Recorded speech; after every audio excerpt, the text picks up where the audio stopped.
blessing na binibigay niya. Tsaka po, kabutihan niya sa aming buhay, yung habag at biyaya niya na patuloy naming nararanasan ng aking pamilya.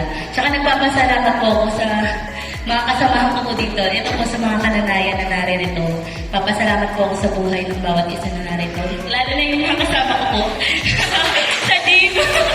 Sa gym. Ayan, mga nakakasama ko po sa gym, sa jogging. Ayan, nagpapasalamat po ako sa Panginoon na hindi ko lang sila nakakasama doon, kundi dito rin po sa gawain ng Panginoon. Kaya yun po, ang kapurihan sa Diyos. Hallelujah. Pakinigan ang galing ng jogging. Sa lahat sa buhay na binigay niya sa akin, diba? Sa pag-iingat, sa blessings. Actually, nahihiya talaga ako.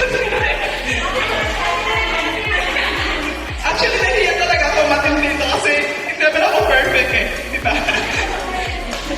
Alam niyo yung feeling na pagdating dito sa church, parang wala na akong karapatan.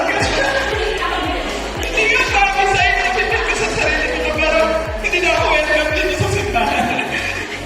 Diba? Kasi, pero ang iniisip ko doon is, hindi ako pumunta dito para sa inyo. Hindi ako pumunta dito para sa inyo.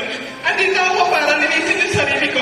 Diba? Ayun yung pinaka-importante na lagi ko natatas sa isip ko. Hindi ako titingin sa mga tao. Siyempre sa mga tao, matilisod ako eh.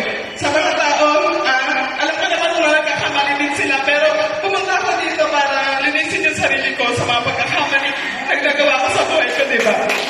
So, thank you lang mo kasi ina-encourage talaga ako ng mamars ko. sabi ko nga kahapon eh, sabi ko, sabi ni atin ka, sabi ko pag-iisipan.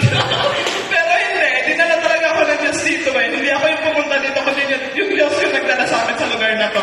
Tsaka, nakakahiya naman nalapit pa ng bahay ko. Diba? Sa inyo, alalayan ng bahay niya, pero nagbibigay kayo ng time sa Panginoon, diba?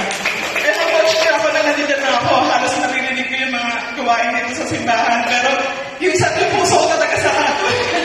Diba? Pero, hindi ko nare-realize na hindi na ako patanda na kasi ako eh.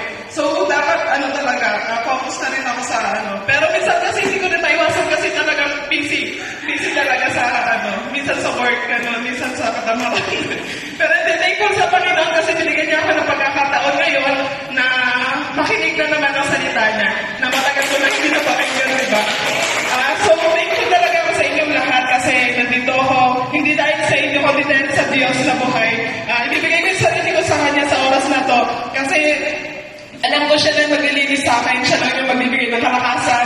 At higit sa lahat, mga blessings na dumarating sa amin, galing sa Diyos yun. So, sobrang thankful ako kasi sa loob ng ilang months, hindi talaga kami, hindi nagkulang yung Diyos sa buhay namin. Diba? Sa kalusugan, lahat, sa blessings. Kaya thankful